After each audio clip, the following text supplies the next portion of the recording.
Hello, everybody. It's your buddy Admiral Teague. Tweet out that we're live. Hit those like and follow buttons.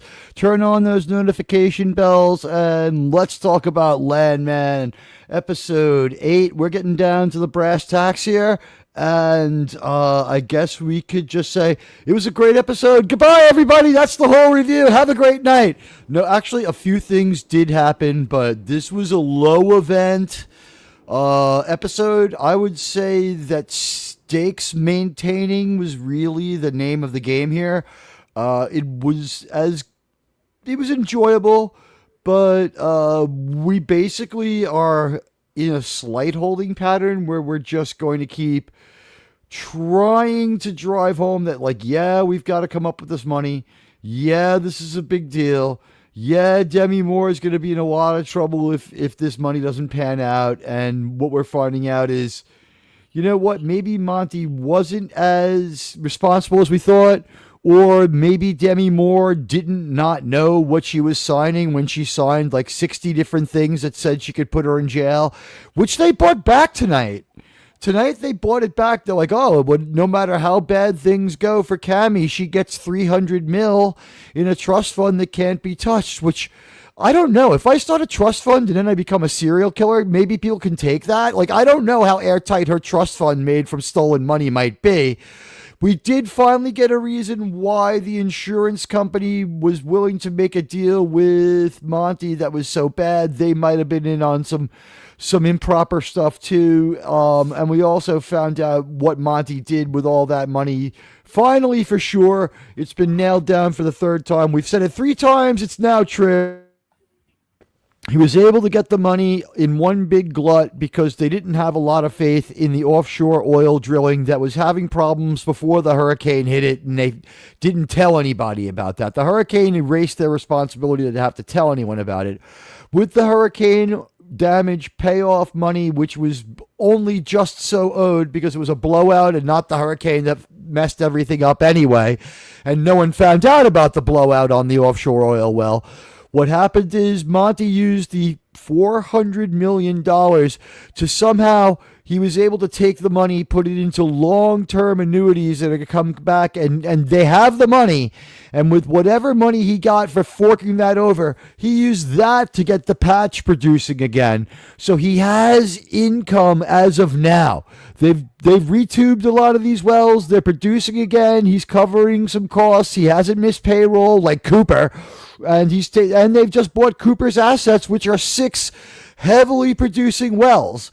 While the geology offshore isn't a sure thing, and no one knows for sure what's going to go on with the offshore wells, the one thing that is for sure is Cooper's got the patch figured out in the way that everyone else overlooked. Because gosh darn it, it just makes too much sense. So before we go any further and get into the episode synopsis, I'll just go through my panel, starting with Germ, and ask the Paramount Panel what you guys think. Mountain Men, what say you? Germ, what did you think of tonight's episode? Don't give it a grade, just overall thoughts. It wasn't a bad episode. I think the main thing is that they're switching genres. This isn't really a drama anymore. This is a slice of life. This is a slice of Tommy's life and everything going on in it. Very nice, very relaxing. And what it is very enjoyable. Yes, it's very enjoyable. I need a physical therapist with those qualifications also. Yeah, there's a whole bunch of them at the bar up the block. We'll talk about that in a minute. But yeah, Krimlon seems to be echoing what Germ said, and he might be right. I'll give my take on it when we get through the panel. But Krimlon, what did you think? We have throttled down after episode 5, and we're staying there, it seems. But the show's, while it's remaining interesting, I think it is fair to call this a bit of a Botox filler kind of episode. I mean, not a whole lot happened, but it was fun to look at. I think if we're referring to Botox, there are certain women that do need those fillers redone because wow, but there's a lot. This is a filler episode, yes. There was some stuff in there that just didn't make a whole lot of sense. Radioactive, do you have your comm up yet? Are you able to respond? Yes, I see the mute button has gone off. I hear you, but I'm going to crank you up a little more with the volume on my end here. It's better? good. turn off the automatic volume. I got that. And just tell me, I'm going to work on your sound as we talk. And you just tell me what you thought of today's episode without giving it a grade. What was your thoughts, just, generally? Overall, good episode. I had no problems with it. Okay. Was there, what did you think particularly of the way we're going to get physical therapy for TL? Very unique. Let's put it that way. And I think now Radioactive's voice just took a jump to the perfect on the sound mix. Anybody else? Guys, Z5x5 out there, and hello to everyone. Hello, buddy, Miskatonic. Hello to the Dead Man. It's good to see John the Beagle Dad, and we got Radioactive from the panel out there. And anyone else who comes through later, please, hit the like and follow buttons, and also the notification bell. Hello to the Trek reviewer.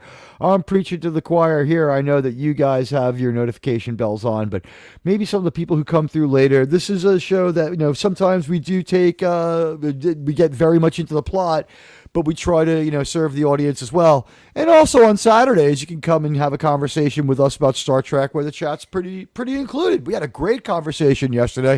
It would have been better if Jerem was there, but we didn't have him. Welcome to the Landman Show. We got quite a crowd. Let's get into Radioactive, and everyone else has chimed off. I'll give my take on this. Much like a silicone-engorged breast, you could say that this was unnecessary and maybe even unnatural. But I'm not going to stop looking at it. Was it a little slower? Perhaps. Was it a little less was pacing becoming an issue? I'm willing to say yes. There is some problems with the pacing, and especially of this episode. I wasn't wild about it. And we start out again with our radio DJs, and we even have new voice actors for the radio DJs. One of them's the same, but now we have a snarky woman who seems to be speaking for Tommy, where she keeps telling him, yeah, it's hot out, but just shut up and play the song. And this seems to be our drop into every episode now.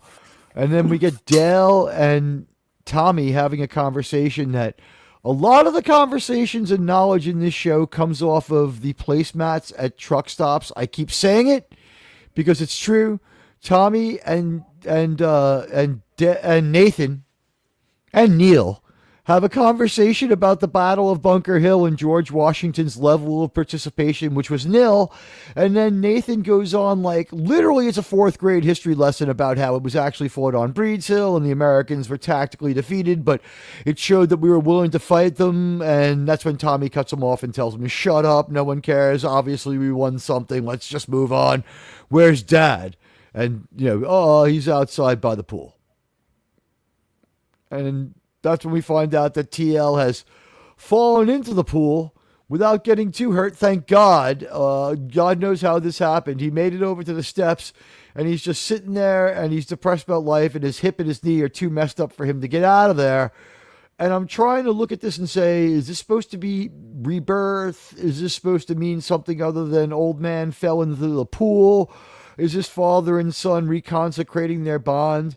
And I'm just thinking Tommy is too crass and too based and too, he's concerned enough, but not losing his mind the way I might be. And TL is just as crass as could be and rude too. But like Sam Elliott, you just can't not enjoy him being in the episode. And just anything he does is sort of captivating. But this nothing burger of a scene facilitates that he's going to get physical therapy of some kind.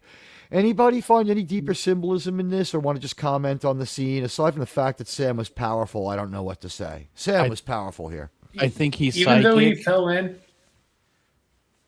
he managed to go headfirst into the pool, yet somehow his hair is miraculously perfect. It's only a little bit damp at the bottom. You're right. It's damp around the And he had his collar. shoes off. He's As Buddy he's pointed out. psychic. He knows where the storyline's going. The best guess I had was that he took off his shoes and he wanted to wade and just have his feet cool off because he says it's 91 effing degrees like 3 times. And even His lips were Tommy's hot.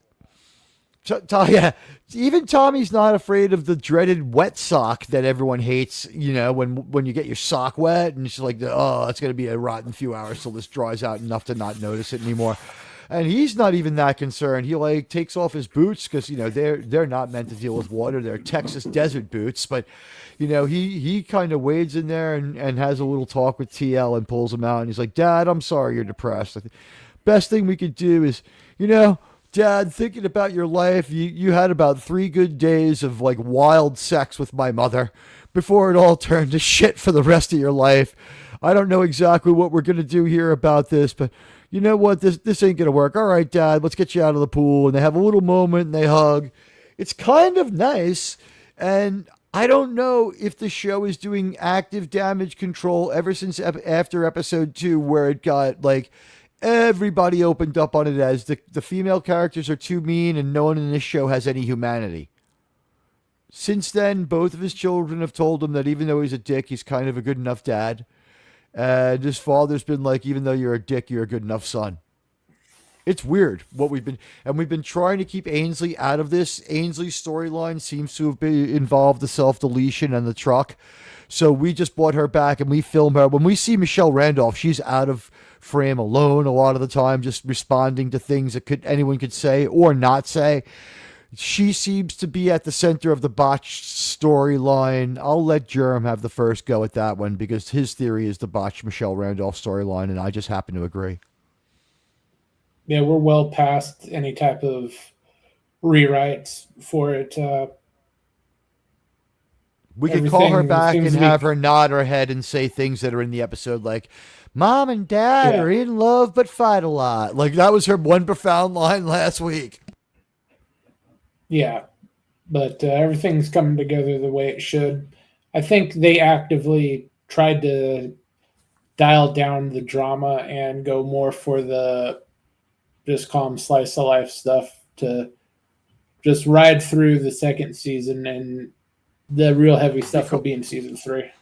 Because we found out there's going to be a season 3, we have slowed down and we've started making some sausages right in the middle of this season to try to bloat it out and bring people back next year for a high octane second half of season 3, I guess. Because this new normal of a slower pace doesn't so much bother me.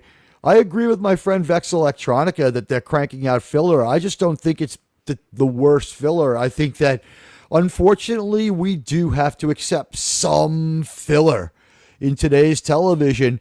And Taylor Sheridan is just, he crafts good enough characters that we care about them. And also, we don't bother touching base, I don't think, with Cooper and Ariana this week at all. Yeah, we just get Cooper in the first little part of it, and that's it. We don't go to the Patch Cafe. Yeah. What we call filler used to be the norm for the majority of series, and it's actually good to see them just have isolated bits for most of it. Are you saying this is something like in the days of good, solid rock and roll records where every track was supposed to be good? If the band had a few minutes left over, they still didn't feel right about releasing a shorter album, so they would come out with some amazing sound experiment like Van Halen's, like Eruption or something crazy like that, and just keep you interested and not waste your time and give you your money's worth? Yeah. They're trying to just keep everything going. Not every moment has to be about the overarching storyline like they try to force into series nowadays. We dealt with some of the storylines that people really hated the most in this episode, too. And we didn't anger anyone with them either, I don't think. We went to a couple of the cringiest places in our world. Lombardi, hello. Did I miss anyone else? I said hi to Miss Katonic. I said hi to Buddy. If I missed anybody, I apologize really sincerely. I'm scanning back. I did say hi to the dead man. I think I got everybody, but if I missed anyone coming in, and to all of you coming through later, welcome. Okay, Jerem, anything else on this one? No, that's pretty much it. All right, Australian football style, I'm going to drop the ball and kick it back over my head way far to Radioactive and ask him, what did you think of this moment between Sam and Billy Bob, Tommy and TL, father and son? He's fallen into the pool, but first of all, he's not immediately like freaked out, but I guess Sam's not screaming or bleeding. what was your take on this whole scene? Was Well, there more to this than I was just wondering. Dad? Are you okay? I was wondering at first. So, last week we thought, well, maybe they were going to. There was a part where maybe he was going to be killed off in the show. At least I thought. When we anyway. thought he was dead, when he was Yeah. when he was asleep in the truck. Yeah, That was so hilarious I though when he almost- finally tugged his mustache. He's like, Yeah. "Fuck you." So then I thought, well, maybe they're going to have him die in the pool now. I keep thinking that they're Well, just that is they've now got part the of the sword show's thing. Damocles over his head all the time now. That I don't think the show's doing that by mistake at all. I'll kick that one back to Germ. Germ, is this Jeopardy for Sam Elliott supposed to be kind of real? It is real, right? No, I think we're it's not just a overly little worried for joke. him. No, we're not worried at all. I don't think they're going to try to pull a Spock and Wrath of Khan on us. Well, he There's is not gonna be getting any- better. We've had too many false finishes with him dying. He's going to make it. Yeah, well, let's face it. He did have some fun on the Genesis Planet style with a Robin Curtis Savick type figure later in this episode. But yeah, okay, that leaves only Krimlon. Krimlon, the old man in the baptismal fount of Ainsley's little workout pool. Oh, What it's was your definitely take? prophetic. It's very prophetic, Go on. especially with going on with what goes on in the later portion of the episode. I thought so. Okay, yeah. Stick with this one, guys. We have the most flesh since the Coffee Lady episode. Yes, lots of hot lips. We find the stripper with the heart of gold, but is a stripper with the heart of gold. I liked their weird stripper solution. Then, earliest time in the last 6 episodes, we get the opening credits. My God. Germ, were you surprised when they actually played the opening credits at about the time that most shows have opening credits? I was like, what the fuck? It's amazing. It was one of the strangest things to happen this season. The opening credits just happened at an appropriate time. Anyone else surprised about this one real quick? Honestly, this shocked me. We're only about 4 minutes after the catch-up. I usually skip the credits, so I really I like don't really the ever song. pay attention to it. I really like the song. It's hooky and infectious. Is that why? It's not the part where you've paused it. It's not because of Michelle Randolph running in slow motion. I didn't get Not into at this all. part with Vex Electronica today because I don't think she's aware, and it was like not the conversation. I'd say that, and she was just like, all they're doing is wasting time and sexualizing his daughter. And I was like, well, Michelle Randolph's 30. I'm like, no, actually, her point stands, so it doesn't really matter that she's 30. It's not about us feeling bad about it. It's about that it's not interesting to her. So, like, yeah, she's right. Like, she's right not about how just- she feels. It's not just her points. It's not just her point that stands, though. No, it's not. All of our points have stood at one point or another. My Point point was taken. standing like Point taken. yeah, my point was standing like Billy Bob's at that hotel in Reno last week. And then we get this moment that everyone appreciated with Allie Larder showing off the goods. And she's like, I need $10,000. Yeah. Then in a very pointed exchange, she's here on his phone. The monster music plays, which we've all gotten used to. I personally find the monster music hilarious. I'm good with the monster music with Angela. Anyone? Well, it's accurate. It It is works. accurate. It She definitely is a works. monster. So, something's definitely working for me. Here we go. Let's Yes. just say she can make a storm happen.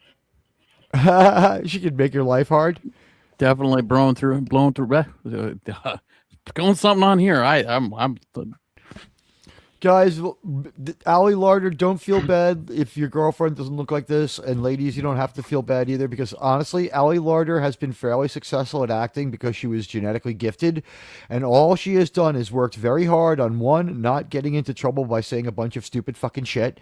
And two, jogging and doing crunches and going to the doctor to get her boobs made bigger and, you know, like sleeping with like a mask of minerals on. Like her whole life is about staying hot. So, you know what? don't Job judge well the done. physicality. The physicality is considered acting also, and it's very great acting.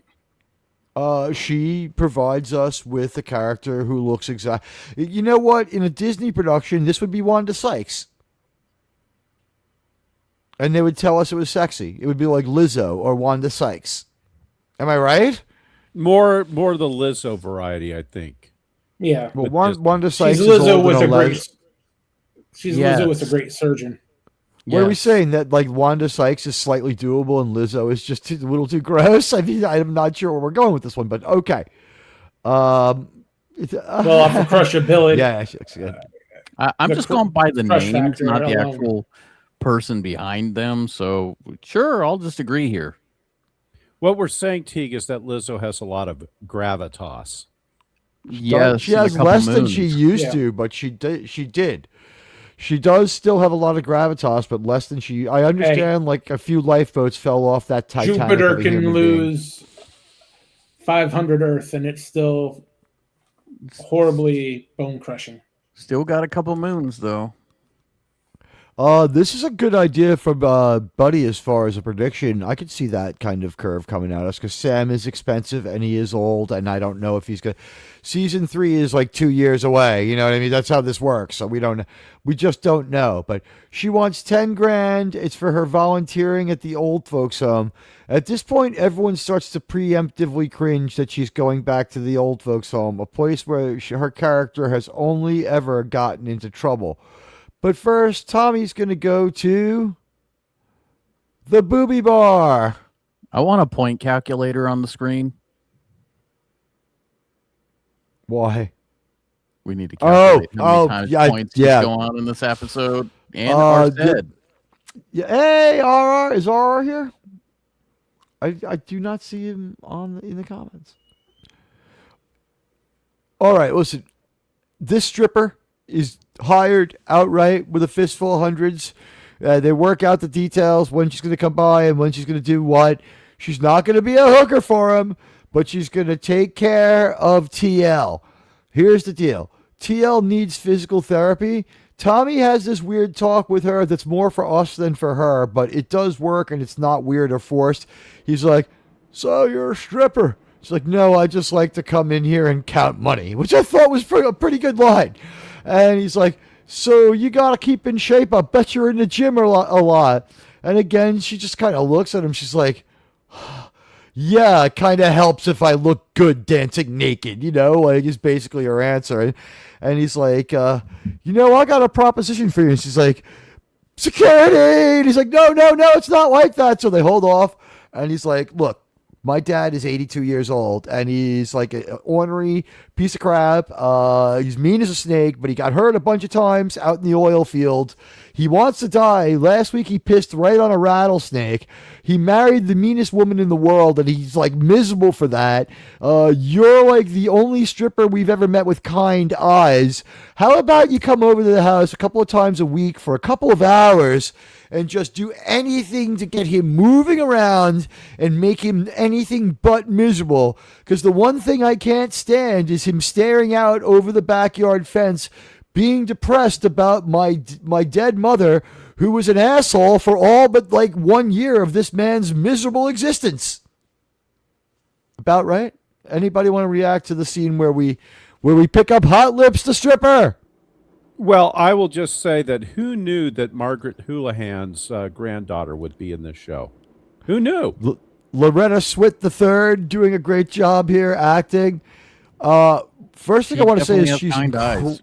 she did have very nice eyes. Kind would be a word that comes to mind.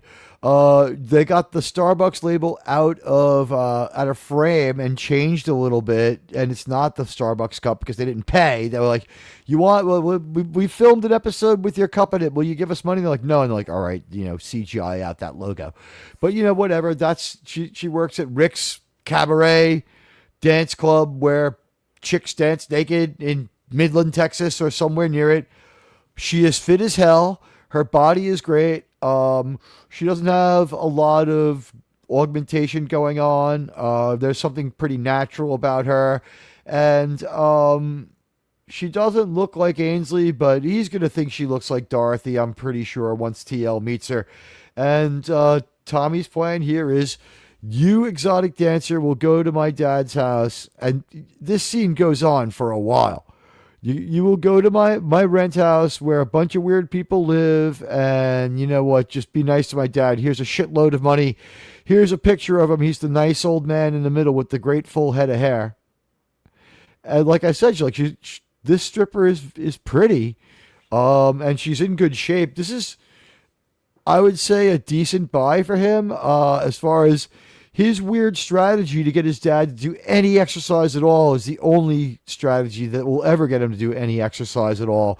It might not be the best exercise, and it might not be medically advisable exercise, but it sure is better than him sitting at the edge of that pool thinking about killing himself while he depresses and obsesses over Dorothy. What do you guys think of this scene? Let's start with Jar.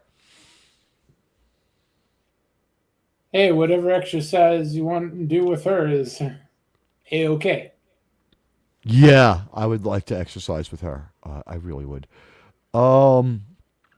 Radioactive, what did you think of this method for him to get TL active again? Was it Physical crass therapy or is it takes cute? on a whole new meaning now. Now, we're not doctors and we're not speaking medically at all, No. but the idea that he would be like doing some of the things that they show later with the physical therapist, and it's not sex, don't worry, it doesn't get that bad. I think that's part of what got cut out. I think Sam Elliott banged Shelby at the pirate dinner episode, and they got rid of that because it was just too gross. And what they're really doing here is like, we'll talk about it more when we get there, but this is a clever workaround for an uncooperative man. Radioactive, Yeah, would you it's accept this amazing what therapy? a guy will do for a pretty well face. And now, for his dad. This is about No. fathers and sons. now, are you asking me would I accept this type of therapy when I'm 80? Yes. Yeah. Assuming I live to be 80. You'd accept this type of therapy right now. Yeah. Well, I was yeah, gonna but say, I allowed the conceit of pretending we would wait another like 35 to 40 years before you did it, but okay. Yeah, well, it's different. There was a lot of thinking involved in that one. May Then we go not back- have been the thinking that we were all hoping for. Then we go to the MTEX camp and we see Cooper for 5 seconds. And Boss is now reiterating that he's a little scared. For this badass character to turn into such a pussy over what happened, that just shows that Teague is the most important and powerful character in the show. Because ever since Teague's accident, nothing's been going right for MTEX. Teague was clearly a key employee or a talisman of good luck. Boss, ready to throw in the towel. What did you guys think of the conversation between Boss and Tommy, where it's just like maybe MTEX's top guys are going to walk out because the patch is too old and I've already done 25 years in this patch? What was Should it, have given him a 30? bottle of Gas X. I'm sure he'd be fine. Yeah. His problem wasn't really with the danger of it. He's just questioning why Cooper was being the manager of it. Which is a decent question. Why is this guy who has 5 days experience my fucking boss? I got my 30-year watch last week. Was it his 30-year or his 25-year? It was 30s, 20. right? It was I 20. think it was 25. Or was it? It was 20, right? I think it was Yeah. 25. I thought it was 20. The gold watch is 25 years. They gave him a $50,000 watch. I don't think it was a gold watch, though, was it? It was definitely a Rolex. Yeah, They said it he was was coming up worth on his- 20. He wasn't coming up on 25. He was coming up on 20. He had done his 20. All right. They gave him a really nice watch, and they said like, well, if you don't want it, you can buy a boat. So apparently, it was a good watch. Sell it and buy a boat. So yeah, this is a valuable. This is a viable question. Why the hell is Cooper in charge? Why is Cooper in charge? What should happen is Marty and Boss, either Marty or Boss, should be in charge of all operations, and Cooper should be landman in training for a little while longer. I don't agree with putting Cooper in charge. Anyone want to talk about this? No, you're Well, right. he's He shouldn't be. It's But, just too he's undebatable. Landboy. That's the thing. He's got his Landboy superpowers, so that's Yeah. basically why.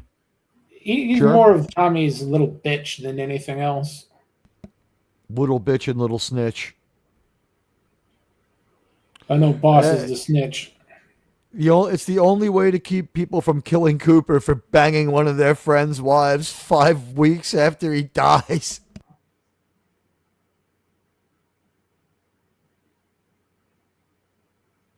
We have another little moment where we start this meeting that happens across multiple locations, and Nathan's getting ready for it. At the same time, we've got the least horrific trip to hang out with the old folks ever. I know the one person who just gets the most enthusiasm about talking about why it's just not good television is Radioactive, so I want Radioactive to have first crack at. We tried again for the second time to retool the old folks. The tell here is that we have combined our two different groups of old folks. We had an original group of old folks who were obsessed with sex. We layered on some less horrific old people. The ones who were obsessed with sex seem to have most of their lines cut. They're there smiling and nodding their heads.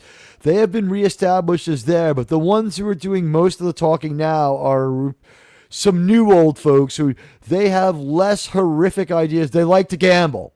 They're not sex addicts. And maybe in a couple more trips to the old folks home, the people who are obsessed with sex have been recovered enough to do something else. But right now, they just sit in the back and smile. And today's trip is to take Tommy's 10 grand and go gamble like nuts. I don't know where they go to gamble. You can gamble in Texas, or they drive to Mexico. Well, they went to Carlsbad, Texas, I believe, versus Carlsbad, New Mexico. Thank you. New Mexico, that is, not Old Mexico. Here's one of our original old people. With that said, Teague, I said this was the best that they've done with this side quest. This is the best. You actually felt a little bit of like, honestly, this was one time where Angela was unambiguously just being nice. She's misguided and she's kooky, but like when she starts cutting up this woman's clothes to make her look sexier, and when she gives like hundreds and hundreds of dollars to all the old people to gamble away, and then they lose it real fast, and then she goes and just gambles like a lunatic, and somehow her superpower is she just has an unending sack of money, so she can keep playing until she raises the house out of the game, which is what she's going to end up doing when she finally gets there. But they cut this poor woman's clothes to ribbons on her as they tell her she needs to look a little sexier and a little better. And meanwhile, back in Fort Worth, Tommy and Rebecca are about to take a plane ride back to Midland, where she's upset still about her improper relationship, where she cut off the improper relationship, where no one feels like that's going to take. In fact, she was about to relent when he snarked back at her, showing her like, I'm still a relatively handsome, fairly rich man myself. I don't need your bullshit. I've got $85 to waste on a shower. He has shower bars that cost $80. He doesn't give a shit about her that much if she's going to be that much of a problem. And it seems to me like it's only dawning on her for the first time that if she's a piece of shit to everyone, the people she likes won't want to be around her either. In the last 3 episodes, we found out that bitching out at people isn't a superpower, and that Charles, whatever, the Australian geologist, has maybe just got what it takes to put up with her kookiness, because he just ignores her spite and then just laughs at her and busts on her, and she eventually breaks down and giggles back a little bit and fucks him. That has been their relationship up till now. Then the stakes got raised again, and there was a little bit of an argument between the two of them. I forget what his snark comeback to her was, where he was like, oh, so you think because you're sleeping when we can order me around? And she's like, well, there won't be any more of that. And he said something like didn't fucking cares or something like that to her, and she was like, oh. And He then said, that's when she's you're going to be lonely. Yeah, he said that she's going to be alone. So she'll be a She cat lady. is. She is, if she doesn't stop, calm down, and at least accept someone as eccentric as Charlie, because Charlie is nice to her. Charlie cooks for her. Charlie treats her nice. Charlie makes as much money as her. Charlie is as smart as her, and Charlie's career is all consuming. They're not going to see each other enough to have major problems. They can have sex, move on, have children, send them off to boarding school, and be less than horrible people if they work together at this one. He's And Charlie will already an plant okay a guy. chocolate factory for her. No, he won't. And also, the other thing is, he will. Here's the thing. Charlie is actually an okay guy. Like, everybody here would have a beer with Charlie. Let's just very quickly bring our friends up to speed. Charlie showed up 3 episodes back. We thought that he was a rando she just met. There was a good chance she just could have had sex with him and moved on. But what happened was that we end up colliding with him again. It turns out that he's a highly specialized person, and that's why he was on that plane, that private plane that was, a chartered from Fort Worth to Midland, and had the money to throw away. We're like, why is a roughneck doing this? And I'm like, I don't think he's a roughneck. I think he's maybe a specialist. So yeah, he's up there with Dale and other people with like a high ability of technical skill and needed skill for this industry to minimize costs and mistakes. And even with all he's got, he can only give them a 10% guarantee, which was part of what led to the argument. He's like, no, look, we drill underwater in the Gulf. It's like, 1 in 10 that we hit it. It's either going to work or it's not. I don't know what to tell you, lady. And then, like, she starts to get a little bit annoyed at it, especially considering when they're talking about this. They're like, we can go out in like 4 or 5 other different directions from our first strike and try to minimize the risk. So I'm like, sounds to me like you just raised this to 60%. And she's still pissed. And what everyone keeps forgetting is they have this money. The problem is they need about 2 weeks to 2 months to get the money back to the people they owe it to. And they even go out of the way here to reduce the stakes by saying, no matter what happens, Cammie's got about 300 mil in a trust. So, and also Rebecca is afraid to fly, which is a humanizing trait. So Tommy and Rebecca are on the plane. She's like, this plane could get blown out of the air and we could die. And he's like, I ain't going to fucking happen. I guarantee it. And she's like, why? He's like, because I ain't going to get that lucky. Guys, what did you think of the encounter on the plane and the aftermath of the MTEX meeting about the oil exploration offshore? I guess I'll pick someone. No, sorry, go ahead, Jordan, Jordan. I'll go to radioactive. I'm sorry, guys. No, that's we okay. all talked at once. Little verbal pileups happen. Sure. I think it's just a little bit more to try to humanize Rebecca before the meeting. And then when we get to the meeting, it goes exactly the way everyone knows it's going to go. Cammie's going to be told that this isn't going to work. She doesn't give a shit. And She scoffs at that hardcore. yeah. And Rebecca blowing up was very predictable as well. They need something to drive their relationship further, and they're going to patch it up. It's gonna Everyone knows they're work out. going to patch it up, but let me ask you this. Was there a longer, worser blow up? Because in the middle of it, Charlie just walks the fuck away and she storms off in another direction. And then they collide again like a moment later and re-engage. And I'm wondering what in that second engagement, her reactions are just slightly softer. That's when he tells her she'll be lonely.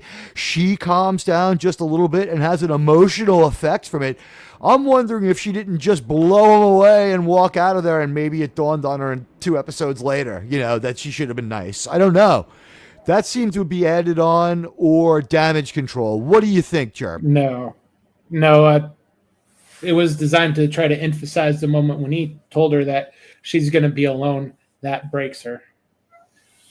I don't think they rewrote anything. They just tried to reorder it so it's more impactful. So when he says that, she has a bigger emotional response. Question: the most lonely person we know is Tommy. Is the reason why she is now affected by the idea of being alone? This very young woman is now affected because she's seen Thomas and how hurt he is, and we got some chunks of that cut out at the pirate dinner where he maybe cried about Dorothy again. No, I'm thinking this is the first time she's really connected with somebody, and the fact that he's the one telling her that she's going to be alone is what's hurting her. And she's a little scared. Yeah. So you're saying is that she was the worst and most horrible chick at law school. She was fucking every guy in the dorm and then throwing him out the next day and not talking to him anymore, getting away with it and living through life like that and just buying one personal massage device after another, as they call it. She I didn't think care this is the about first people. actual boyfriend. This is the closest thing she's ever had to a boyfriend, I'd guess. Well, I mean, she's been with guys, but yeah, this is the closest thing she's had to a boyfriend, and it's like blossoming into a relationship against her better judgment. She doesn't like the idea that she likes Charlie. I think she's trying to sabotage it. Let's go to Radioactive. He was ready to jump in this one. Rebecca, I still feel, despite my friend Jerm's strong feelings otherwise, that perhaps the softer reaction after Rebecca blows him out. I think like the blowout where she's angry at him and is a dick, that's left over from the first filming, and maybe the damage control is a slightly softer tact by her after she gets a little bit heavily criticized by him, and he hits close to home.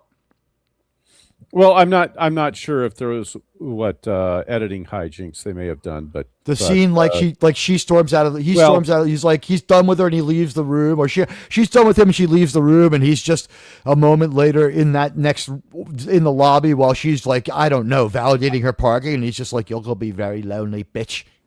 Well, I think that's just the end of the scene, so to speak. You get the idea that they walk kind of parted ways, so to speak, out of the room, but then but yeah, down below, I mean, Tommy goes down there and he goes to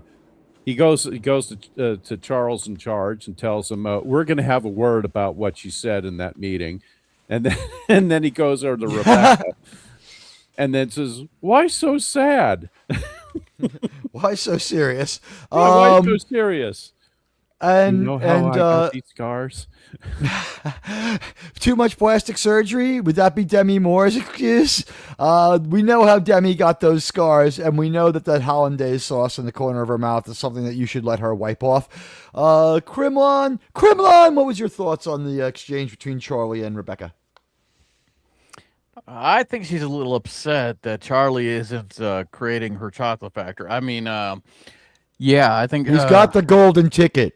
That golden ticket is definitely got her a little scared. I don't think she's used to feeling that specific way. And he keeps hitting like one little he keeps he scored with her, but like he keeps continuing to score pretty well with like well placed like compassionate comments offset with well placed jokes. He's glib without being disrespectful or having no sense of the importance of things. He's funny and he's nice to her. The character in this show that's most like Charlie is Barney. And that's how you know it's an actual relationship, because that's how it normally works out, is the dude trash talks. This is slow, and this is a little slow, and this is a little bit different pace than we've had so far. I will say this. If you're going to go slow and you're going to have exposition and you're going to have characters that are likable, it is kind of nice, after all the Disney we've been through, that instead of finding out that two people are strongly bonded lesbians, or like in Star Trek, every single time in Strange New Worlds, where we find out that Connie and Una keep their underwear together in the same drawer, but like what the stupidest shit. Rebecca here. But here's the thing, like a heteronormative relationship is forming and having the normal problems they have. It's not being presented as perfect or ideal the way the gay relationships are presented in Star Trek, although they kill each other left and right, but it just comes out of nowhere. I thought that although this can be called filler, it was an expositional filler that wasn't heavy or inorganic with the exposition. And just like by showing us a day again, and this is again a day in Tommy's life, his last 2 days have been progressively better than the first few. And like now he's actually being nice to and mentoring a character that he did not like. He did not like Rebecca when he met her. So that's my take on what goes on in the plane. Did everyone get a chance to chime in on this one?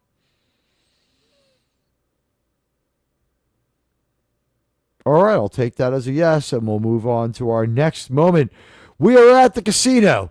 And Allie Larder is playing psychotic bitch better than ever. Look how crazy she looks. She is a good actress.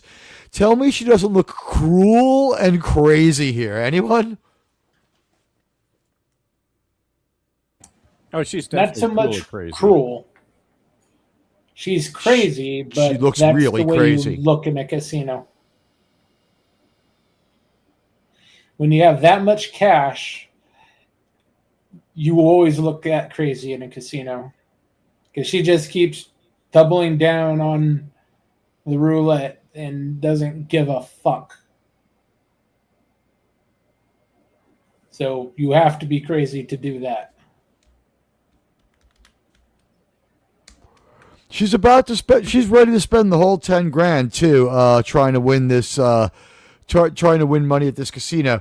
This is when she finds out that the old people they bought with them have already lost a lot of the money. This lady's doing okay at slots, but it's not working out. As you can see now, the nurse's outfit is becoming even sexier. Somehow her pants got a little tighter too. I don't know. They stopped at the laundromat and washed them in hot. I don't know.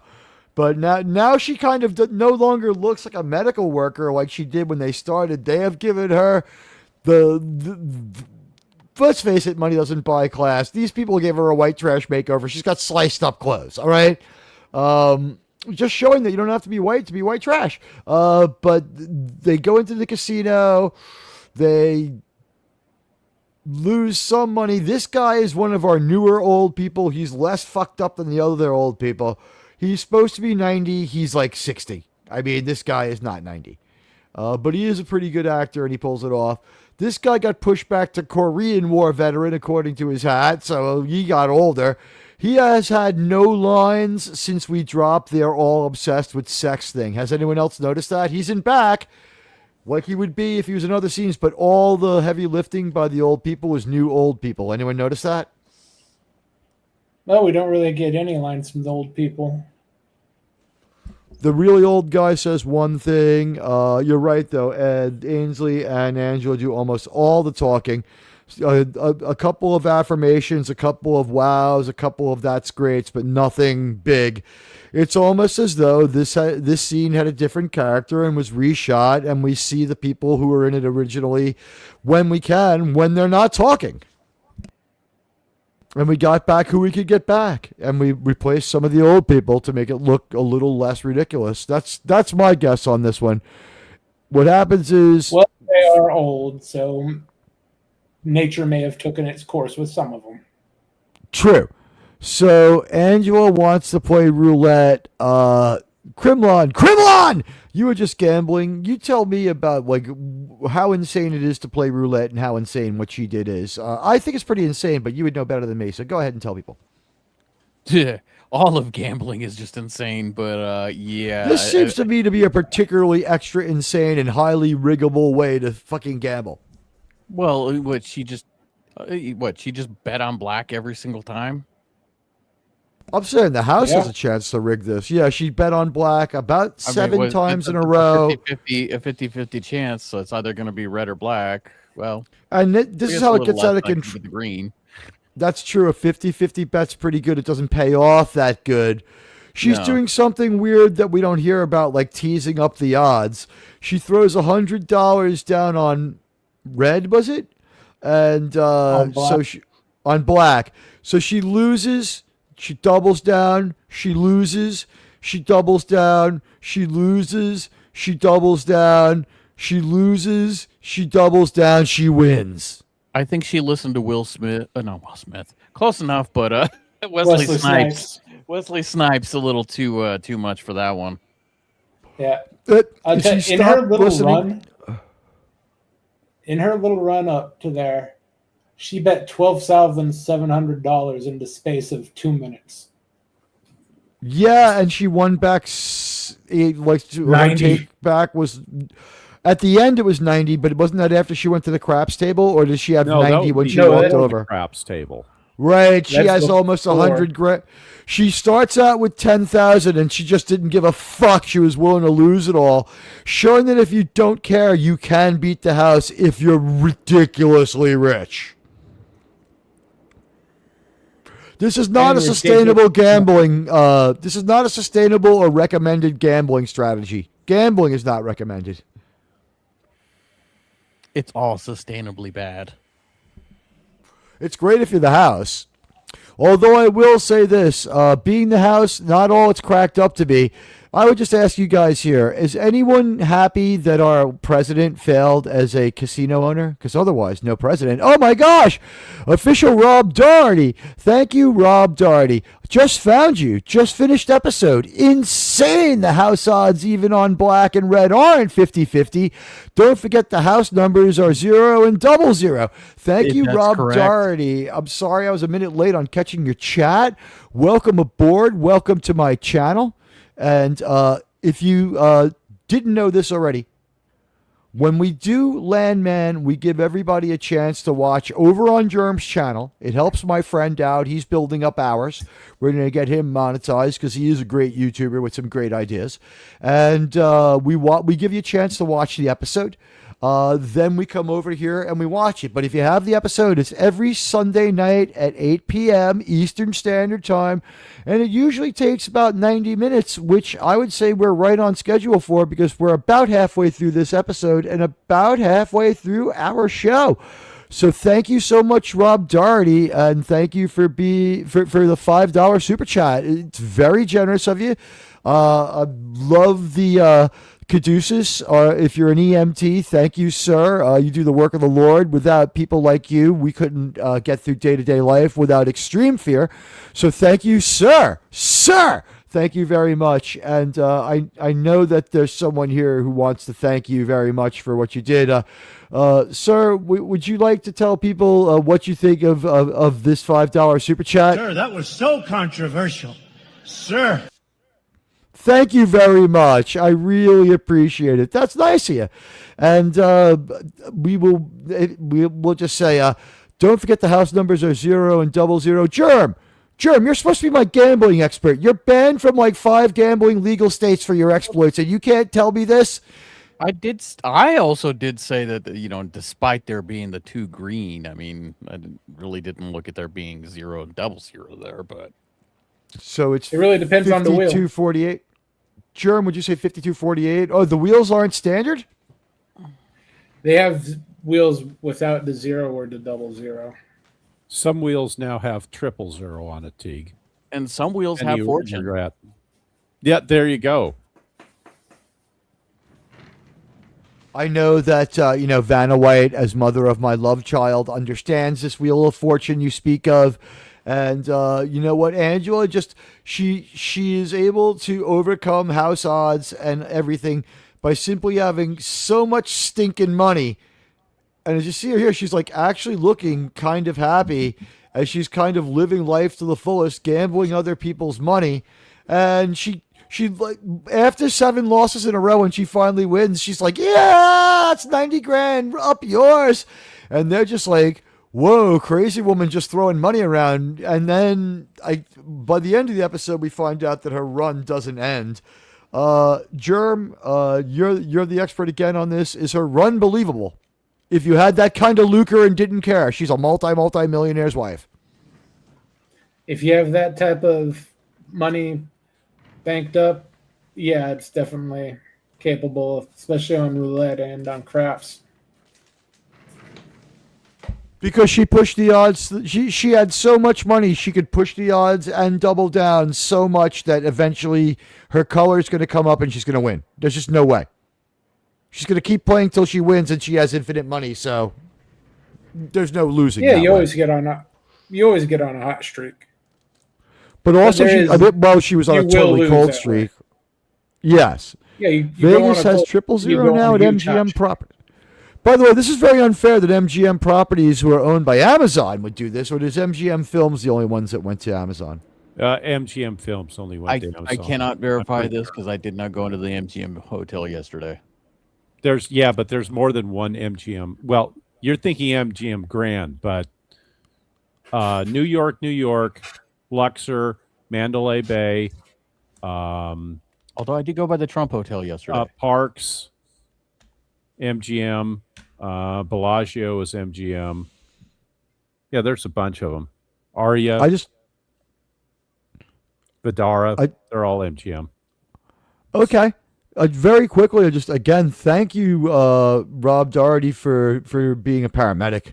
My cousin was a fireman. I don't know how people are brave enough to do these jobs. My dad was NYPD. Before there was EMT, he had to kind of be the EMT guy. They formed that while he was on the force. So very much appreciated. And again, like, we couldn't live our lives with any degree of, and thank you for joining. We've got a bunch of new subscribers. Welcome to all of you.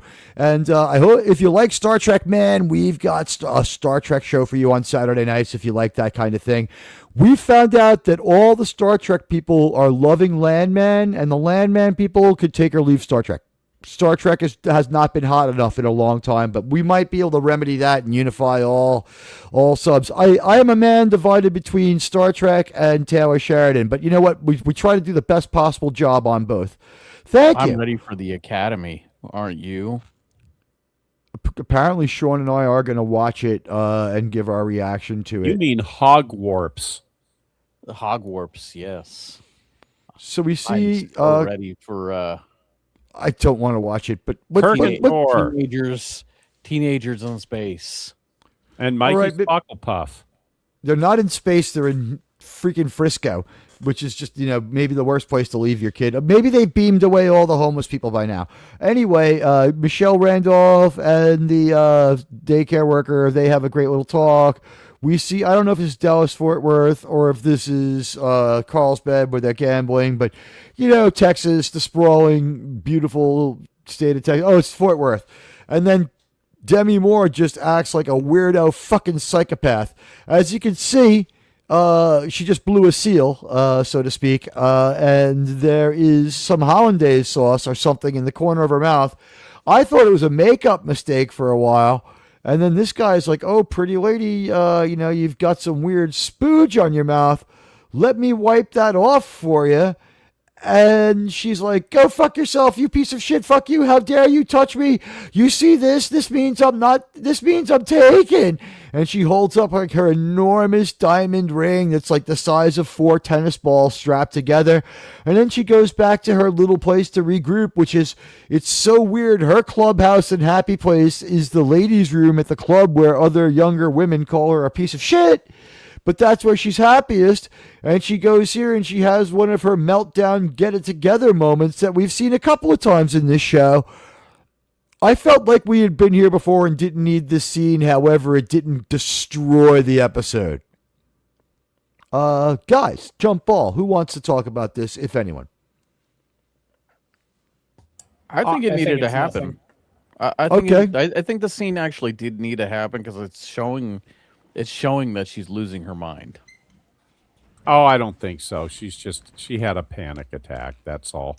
And I think she might be losing her mind. But go ahead. I completely agree. Look back at the beginning of the season, though. She started off really strong, and as of the last few episodes, she's now working with Sicario. Now she's doing all these crazy things. She's freaking out at various things. Now she refuses to let go of her husband's company that he basically ran into the ground and for whatever various reasons. Even the origin tale of that company is hilarious. The money that he started with our friends' retirement funds that he lost and still succeeded anyway, never paid them back in our garage for no reason because he's greedy. Just didn't make sense. Now, Radioactive had something to say on this one. I was going to say, Teague, I was 100% agreeing with you. I'm going, what is with this makeup mistake they have, or what's going on there? And it wasn't until later in the scene that it starts. When they pay it off. Yeah, there's enough. They did it perfectly because you're like, this seems like someone didn't catch something and they forgot to CGI it out. Oh, wow. And you're like, is there Botox leaking out? What the hell's going on with the corner of Demi Moore's mouth? And this guy's like, oh, ma'am, you've got some like hollandaise sauce in the corner of your mouth. And she like slaps his hand away and she's a sociopath. And then she like whores baths her mouth in the bathroom.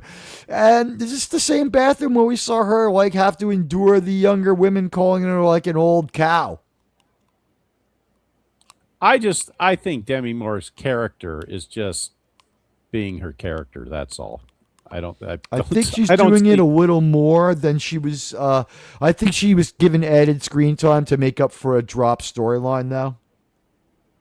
What drop storyline do you think it was? Because I'm Germ not and I speaking agree that drop we think that storylines. the Germ and I agree that we think that the self deletion in the truck had a lot more to it and maybe was tied to Ainsley, because two things going on with Ainsley never materialized. At the end of last season, her stepfather gave her a MacGuffin, which was a thick envelope, and then the boyfriend disappeared with no explanation, and she called him a loser and a jerk in the same episode that we see someone kill themselves.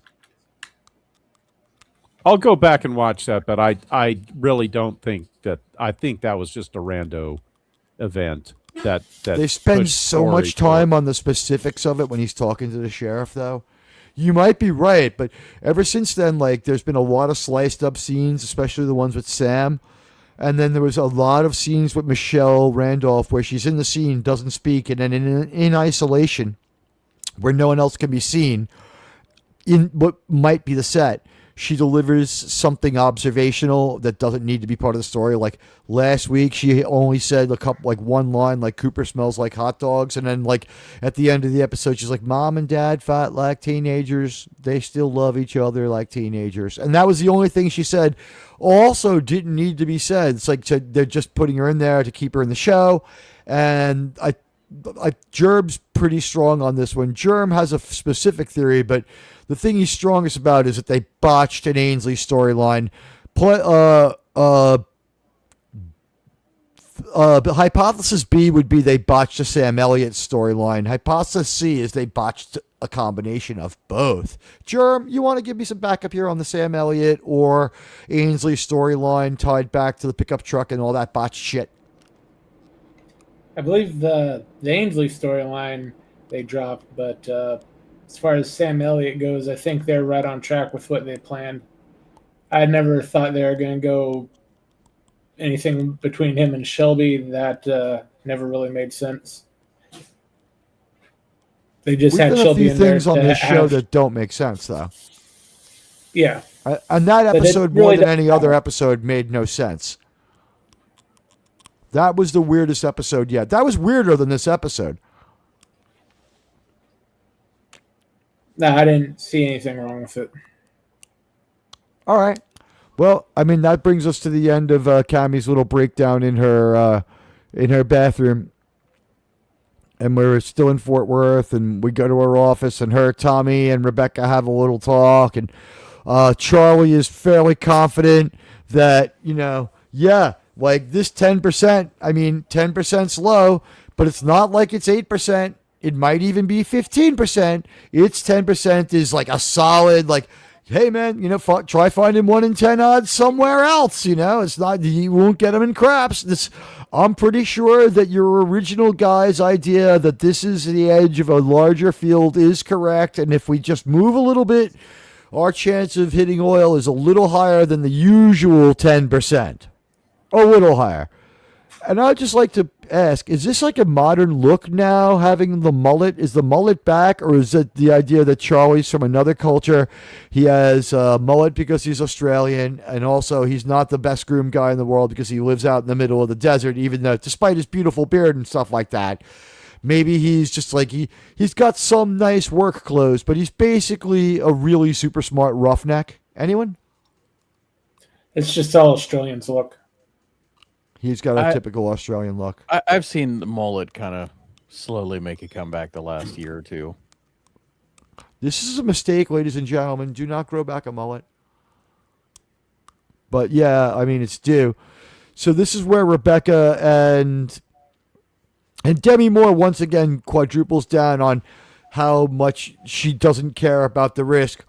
Colin Fior, Nathan, and Neil, as we call him, is in on the call, in on the meeting. He's trying to get his point of view across. They're not really taking the warnings seriously.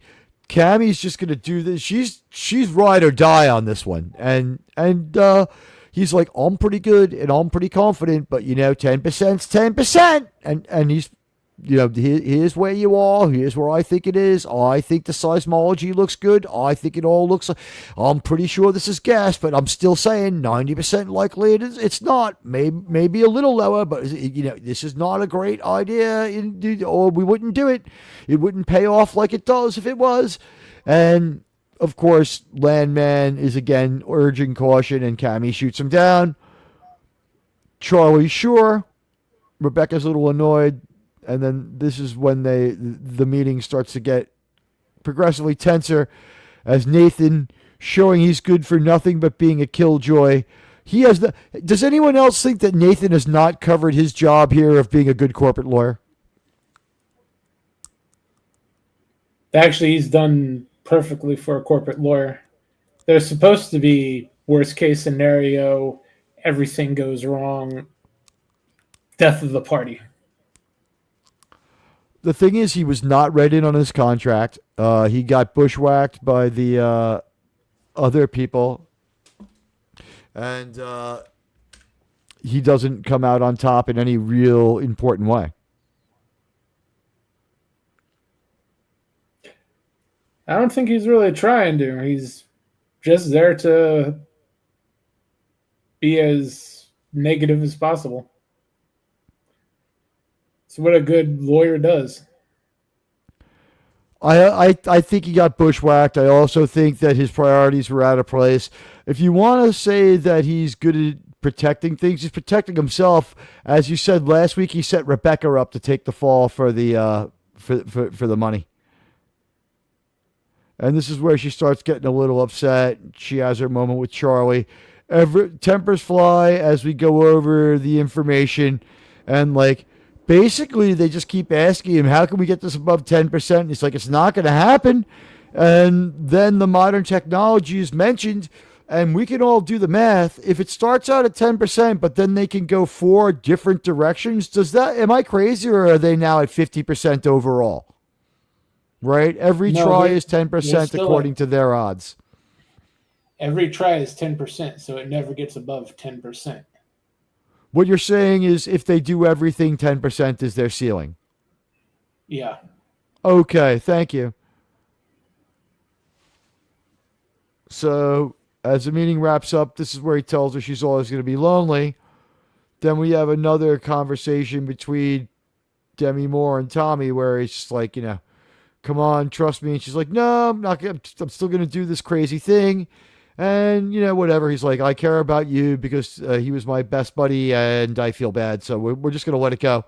And he's going to try to continue to protect Demi Moore. And then he has a little bit of a conversation with Cammy where for once they're on good terms. And now they seem to have developed a friendship that seems more or less to work. And it looks like Nathan is slowly taking a heel turn.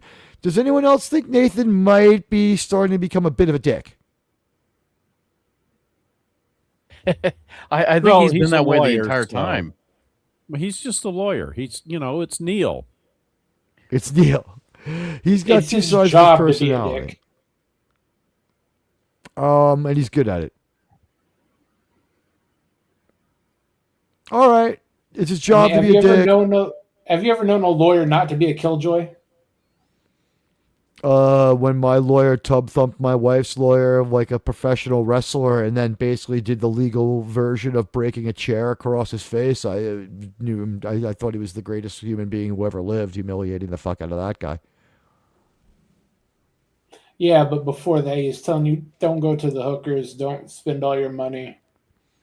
Not that I did that in the first place, but yeah, I mean, he was telling me that I was going to need all my money to pay him if I wanted to win and keep any of the other money. And he was right. I mean, I won, but yes, I don't know. Nathan seems to be, he's all about number one.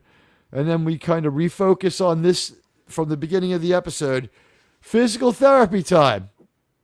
And I love that Sam Elliott sits in a room with a picture of himself younger, doing the only thing he gives a shit about, sitting in a living room chair in the middle of the desert staring at the sunset. This is an insane picture. I didn't realize this when I watched it because I was just looking at this chick. She's hot. But Hot Lips, the stripper, comes over and she's going to have a little fun with TL. She's going to give him some physical therapy that somewhat medically viable. It wasn't that insane what she did. And we're supposed to imply from Tommy's conversation that she is, in fact, able to understand how to do physical therapy. And maybe last night she hit up Grok to ask it a little bit about how not to hurt an old person or whatever it is she did here. But she comes over and he's like, I don't know if I'm going to do nothing. And she's like, I'm hot. You'll do what I say. And he's like, I think I'll do exactly what you say because you're pretty hot. And Dale's like, what's funny is when she's looking for TL, she sees a couple of people, including Dale. And she says to Dale, are you TL? And he's like, I could be. Which is hilarious. And then when she meets TL, this seems to be something that is in the meta of the show. When people meet TL, it's like when we meet Sam Elliott. He is just, you can't help but like him. He doesn't even have to try. She's immediately charmed by him, was my opinion. Anyone else think that? But Well, she yeah, likes his this money. charisma is off the chart. She likes this money she's going to make. She can't believe that he doesn't smell like shit and he's not some weird old guy, right? That definitely helps. Well, I mean, he is some weird old guy, but, you know, he's the But most charming it's just- weird old guy. It's Sam Elliott's curse. He can't play a bad guy because you just walk and see him on screen and you're immediately charmed by the guy. So it's like that in real life. It's like that on screen. It just wherever he goes. I know the great American National Basketball Association player Shaquille Jordan probably loves him because he only wears Hanes undershirts. Only, always, and ever.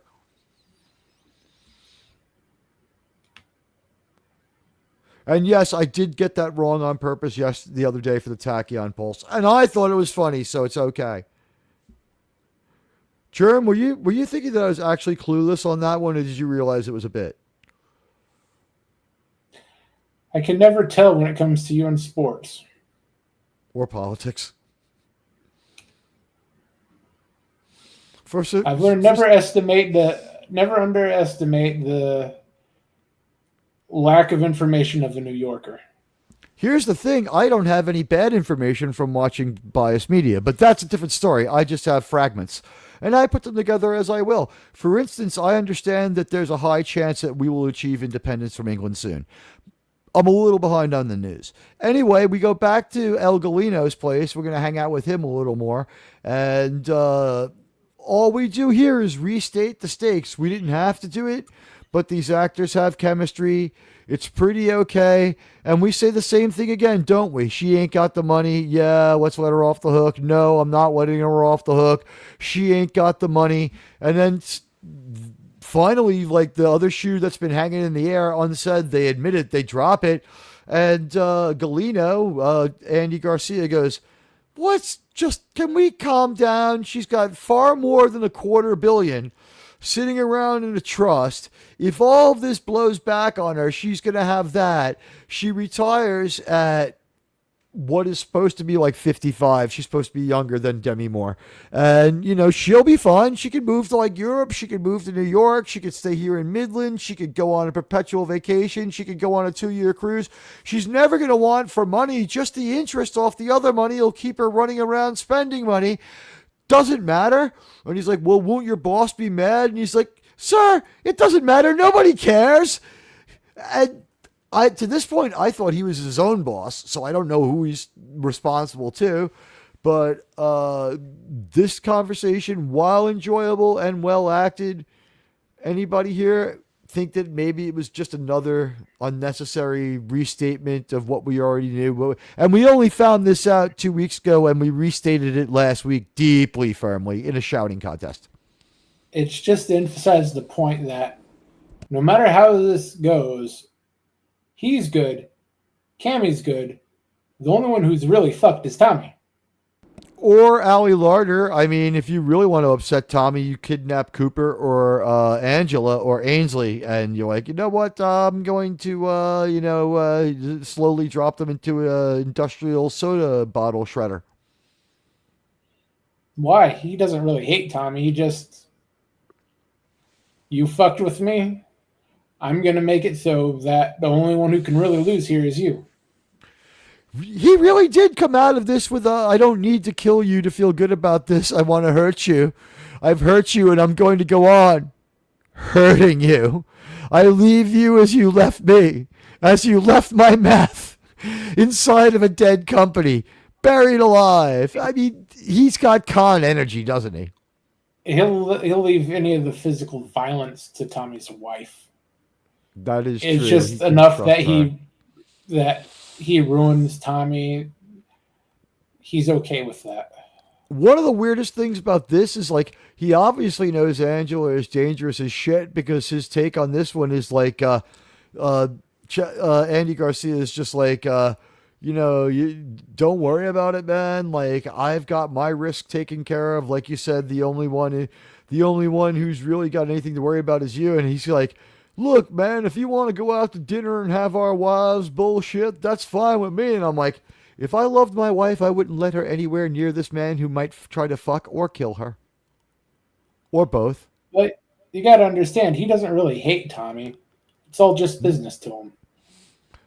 He's enjoying this kind of cat and mouse game, and he started sowing Risa loans just to do stuff like this. So yeah, he wants to fuck around with the people in the patch. He also, I think he wants geographic control of a chunk of the patch so that he can boss the cops around and get the drugs that much further into America with no problems. But that's only implied. And here's Sling Blade taking his ride, getting on the plane with the geologist and everyone else, telling Rebecca that she needs to chill out and not be such a bitch. And I guess Charlie just hangs out in the back of the plane and doesn't even bother talking to Rebecca. Then for some reason, we step over to the home of the people who are, of the family of the healthcare worker at the old folks' home. Her husband's watching the Mariners-Yankees game, so we already know that he's going to be disappointed if he's rooting for the Mariners. That is the Mariners. That is Mariners, Texas. Texas it's Rangers. Mariners, Texas. Okay. Sorry. Are you sure it's not Tampa Bay? It's either Mariners, Rangers, or Mariners, Astros. Okay. All right. So he's watching the really local tell. team. I like that he's watching local Texas stuff, and that adds some verisimilitude to it. A word you're not allowed to put in the chat here. And her husband, who seems to be a high school like coach or teacher, he's got the baseball logo from the high school, Midland High School teacher, right? So he's going to know Ainsley. He's going to know Ainsley, isn't he? Although they don't cheer for Ainsley baseball. doesn't go to Midland. Ainsley doesn't go to school anymore. No, she went to school. She went to school when she lived in Dallas-Fort Worth. In Dallas-Fort Worth, and she come over here. She's not going to school. She's just getting ready to go to college. She did go to school because she knew the people from the high school and went to that party in the cornfield. She went to her last 4 months of school and took her tests there or something. Because remember, Cooper dropped out in the middle of the semester of his senior year to get his BA. Something that is so unfathomably stupid that he would marry Ariana. I mean, he's weeks from paying off college and a degree. Just take it. He was obviously, although now I question it. So he sees how his wife has got now her sexified Canutu woman outfit here with the with her good abs showing and everything else like that, and love is in the air, and that's how we leave them. It's not much to it. Then we go back to the rent house where Pepsi has paid and Frito-Lay is deep in on this. All their product labels facing forward. The Michelob Ultra turned to the side because they didn't pay for the scene. Frito-Lay did. And tonight's theme for dinner is, guys, what is it? Come on. Come on. To be fair, they can't show the Michelob and the Pepsi in the same scene. Tell me about that. Two different parent corporations, or you can't show soft drinks and adult drinks at the Two same different time? corporations, and yeah, there is a bit of a rule about mixing the soft drink with the alcohol. So people drink straight because you can't pour your Coke into the rum? Is that why people never have mixed drinks in movies, or they order them and they showed up pre-mixed? You never see someone like mixing their drink, unless it's with like mysterious liquids, right? It Like, would just think be about it. it would just be for the labels because you can't really Kirk and tell bourbon. what the drink is. True. All right, so they turned the Michelob Ultra bottle sideways. We know what it is. We've seen them in every episode, but Dale's just, he's enjoying his Adderall and his diet. I guess we were mocking him for having Adderall prescription before, but if anyone needs it, it's Dale. He's been through enough. Ainsley, again, she's being objectified. She is the sexiest looking 17-year-old, 30-year-old woman ever. So don't feel bad. You might be able to call it weird. Don't call it bad. Then he goes outside. He sees Dad again. And I forgot to mention Angela has pulled off a bit of a coup. She won after she got hot at the gaming table. She went over and played, what did she say, craps? Yeah. She played craps. There she is. My dyslexia was really kicking in. I thought her hat said EXT, but it says TEX. And I should have been clued in on that by the map of Texas on her shirt, because you can't get dyslexic and think that looks like California. But she themes every dinner. How do you do this 30 nights a month? Or is this just like once or twice a week? What It's is with easy. this? Not all wild months woman? have 30 days.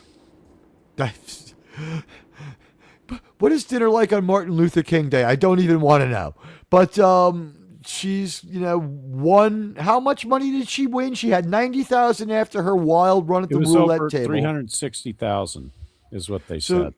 he put down $10,000 and won back, 30 times the amount? Well, she won it back. He's only going to get at best the 10,000 he gave her.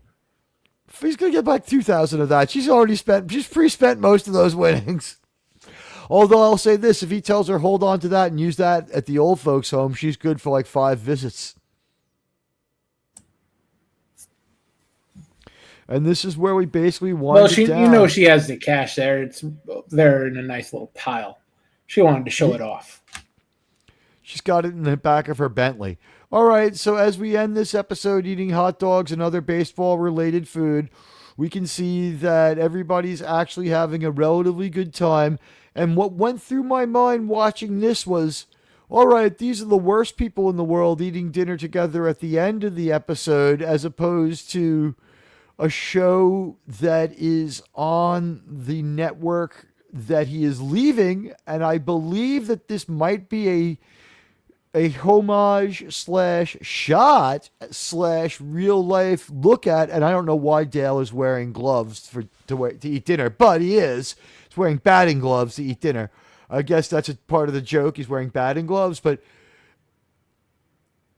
this whole thing was a little bit confusing, and I really don't know what to make of it, but it reminded me of Blue Bloods. Instead of really nice people having a meal together, usually breakfast at the beginning of the episode, it's really mean people having a microwave dinner kind of meal at the end of the day.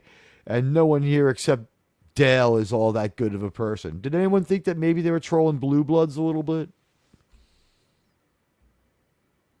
No, I don't think Blue Bloods was important enough of a show for people to actually notice. Blue Bloods was the biggest show on the Paramount Network, though. I'm sorry, it was the biggest CBS show. It was the biggest Universal show on their regular network. So I think maybe he might have, and it's gone now. So he might, I don't know if you want to take a swipe at it, because remember, he's leaving this network and he already took a swipe at TCU. That was not a complimentary portrayal of how things go at TCU. And this is Sam Elliott's physical therapy, and what we noticed here was Sam had a rager. But it was overall a nice scene. This is, I guess, she's a little bit of a hooker with a heart of gold. And this had overtones of baptism, which would give it overtones of Two Towers where Gandalf comes back, because that's baptism. Tolkien's very Catholic. And I guess she has nice feet, but that's not what I'm looking at. I'm looking at her love pillows. Those are great. And this scene was weird, but I thought deeply charming.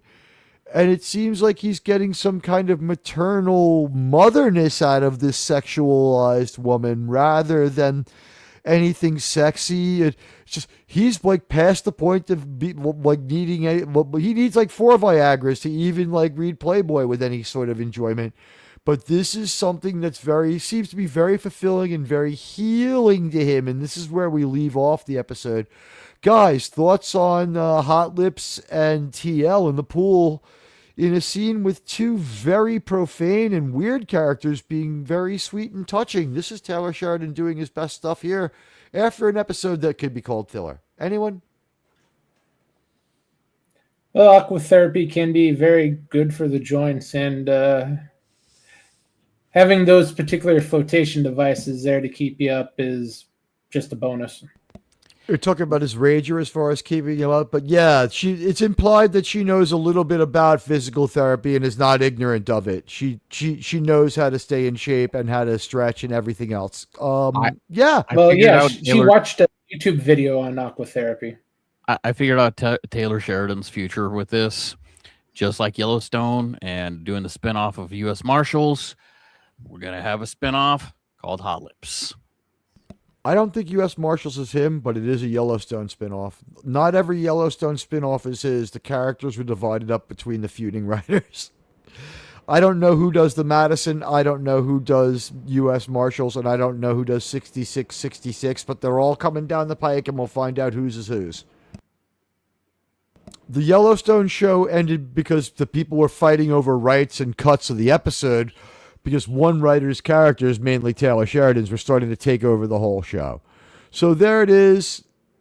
It's really kind of charming and nice. It's peaceful.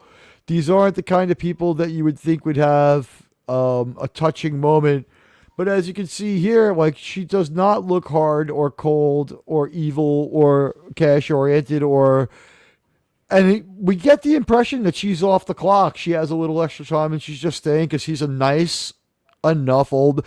Everyone who meets him except Tommy thinks he's a nice enough old man who's sweet as shit.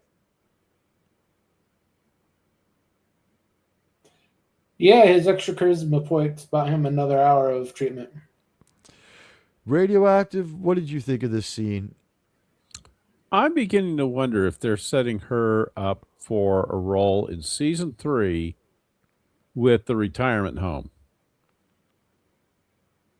That would work. She's more well suited for that than they are, because she's got a little more on the. She's a lot smarter than Ainsley and Angela. Well, at least Ainsley.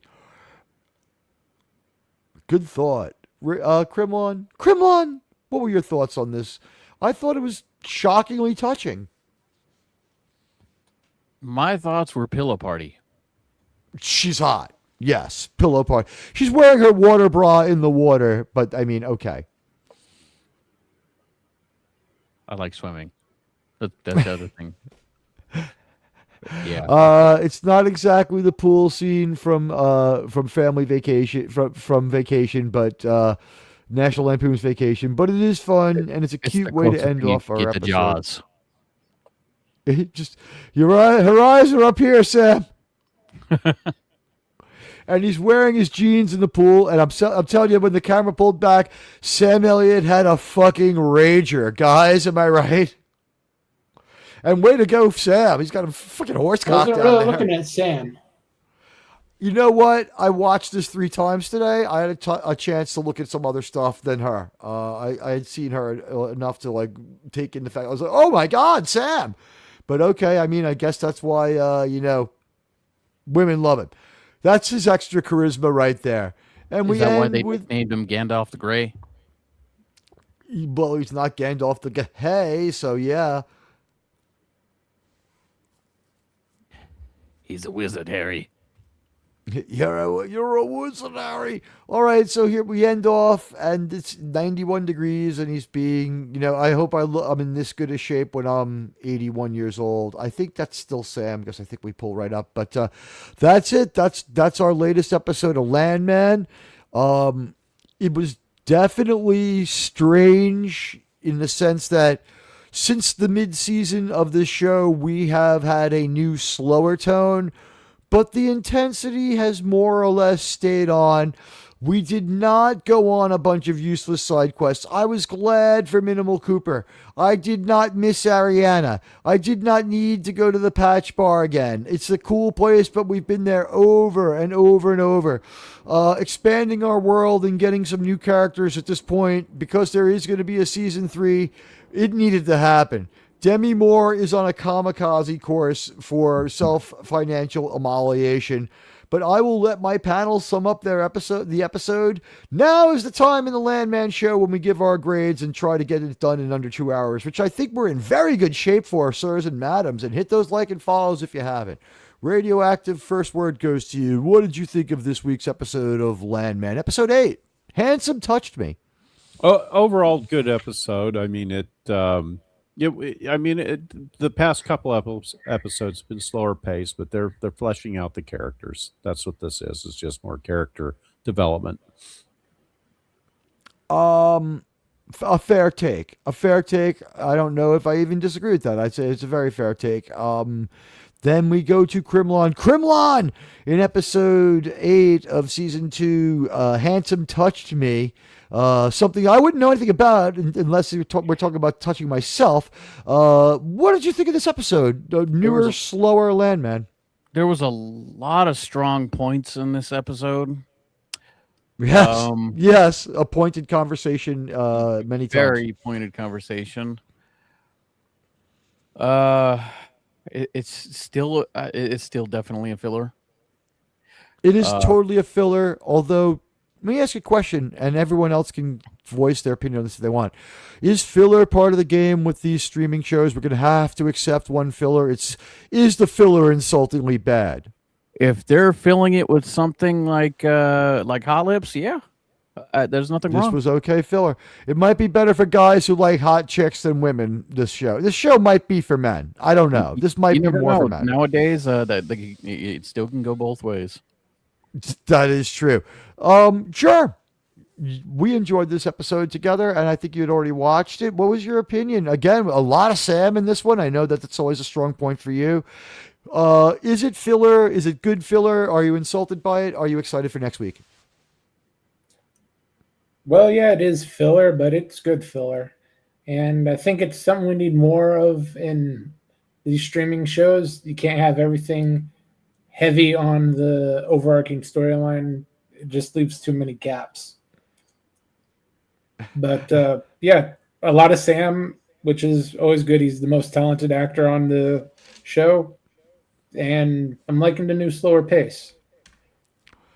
It was getting a little frenetic and confusing and hard to keep track of all the moving parts when they were just throwing characters and story and characters and another story. We seem to have reached maximum load of characters. Hot Lips is the first person we've added on since Boss's Crew. We've slowed down with that. And we've dropped a few people. I know we all want to see the coffee lady one more time. But, all right, grades. Radioactive, what do you give this one? I'll give it an A. It's generous. Well, yeah, with the maybe filler a bit in mind, generous, you're saying it's an A filler episode? Yeah, I mean it's on par with what we've seen before. Here's the thing, as Jerem has pointed out, if you compare this to say to shows from even 20 years ago, this is actually decent television compared to a lot of the other. It would have survived in the 90s too. Yes, this show, it might not have thrived like it is now because it's so much head and shoulders better than everything else, but this show, yeah, no matter when you put it on, it would have done okay. Although the subject matter, limits when it would have been acceptable. 2000's the first year this could hit TV, but all right. Well, the thing is like, let's be fair about it. 20 years ago, you would have had an actual real season of television, not 1/3 of a season. and 2 of these episodes were cut down to 40 minutes, and then we had that 165-minute episode, meaning that there is 2/3 of an episode missing here. That just we're either going to not account for it or we will. I just don't know. They're supposed to be 10 60-minute episodes. Okay. So an A. Crimlon, what grade do you give this episode? That's because it's a filler. I'll give it an A minus, but I'm going to give it an asterisk. See, it's an A. We're all grading this one on the curve, I guess. Yeah, because we understand it. This is definitely an asterisk for with full of pointers. An episode this slow, this laid back next week after doing it twice in a row might not work out. We need to ramp it up to end the season. It didn't really have much going on to progress the storyline, other than maybe the characters. I'm more interested about what's going on with the field, and how are they going to try to recuperate from the $400 million disaster. But what happened to this national story on CNN about 9 pig hunters dying from HS2 or whatever? They want to slow crawl it. We're not to the Botany Bay oil rig yet, so we still have to get to that. All right, so Crimlon gives it an A, grading on a curve with an asterisk. With this episode. They kind of did, but it was a good way to do it if you're a guy. Germ, what do you think? What grade do you give it? I gave it an A as well. They said for the genre they're going for now, which is more slice of life, it's very good. They have sort of changed up the genre a bit in mid-season. This is slice of life, and it's enjoyable slice of life. Life in the Patch is really enjoyable to watch. Not all these people are great people. Some of them are absolutely horrible people. Let's see so I also, in context of it is a filler episode and not a premium episode as far as one of the better ones, this is an A in the context of a filler episode. If you wanted to rate it against the rest of the season, it's a B minus. I mean, it was a step down from the stuff that we had early on where it was wild and crazy, and we were, sort of caught up in the thrill of it all. And before we started to see things go in a weird direction, Miskatonic gives it an A minus, which is very fair. And Dan Crane, hello to you, sir. And I want to say thank you to everybody who watched our Landman show tonight. It was A's across the board, B's in context. We got Rob Doherty subscribe to the channel. Thank you for the super chat. I really do appreciate it. And thank you to everyone who stopped by. I want to thank Buddy, Miskatonic. I want to thank Dan Crane. I want to thank, as I roll back and scroll up here, I want to thank Taylor Sheridan for a great show. Official Rob Doherty, thank you, sir.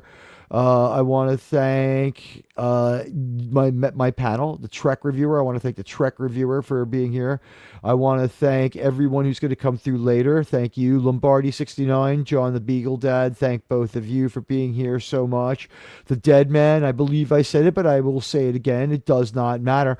And guys, we'll be back next week with what we think will probably be... I'm going to bet that next week there's going to be, not only will it be very pointed, but there will be a lot of events starting to pay off or getting to the point of almost culminating. And then we're going to have an episode 10 where we got to wonder what the hell is going to happen, because in mid-season they found out they get another whole season. What are they going to do? They've been in a little bit of a holding pattern. It almost seems like they were ready to end this show after season 2, and then Taylor Sheridan's extra year at Paramount Plus ended up necessitating one more. I don't know what else to say about it. Does anyone else have any final thoughts on this week's Landman? Aside from, I am excited to see next week's episode to see where it goes. Anyone else? Nope. All right, Jerome, what's going on your channel this week so people know? Tomorrow we'll have Critters 3 at about 5 p.m. Pacific time. And then back for the regular schedule all week. Critters 3, well known for being the critters between 2 and 4. Am I correct about that? That would be correct. All right. So I will be there hopefully too at the Monday Monster Movie. And we thank you all. And I thank my panel. I love you all. You guys are the best. You know her. You love her. You get her at the end of every show. in the end, there is always going to be Sydney Sweeney. What could I possibly mean by that? Sydney, The Carthaginians defending the city were attacked by 3 Roman legions. Arab women stripped them of their tunics and their swords and lances. The soldiers lay naked in the sun. 2,000 years ago, I was here. Well, this match will not be postponed. The word decent doesn't apply to me. All right, guys, thank you all so much. We got a special video that Sean made for us to end out the show. Incoming Sydney Sweeney video. Set boners to full. Lubrication supply sufficient for projected fapping level.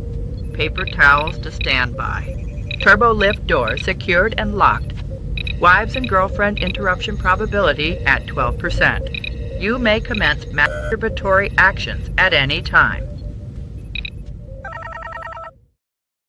We love you all. Thank you. And thank you for being here. I really appreciate it.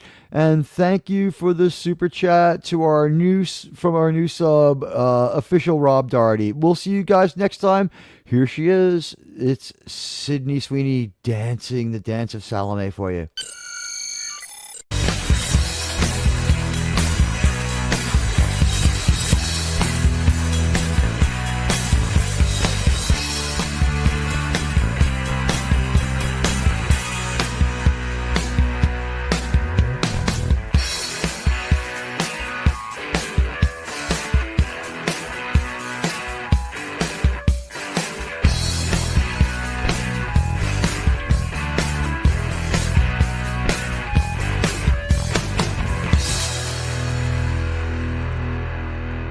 Can I finish?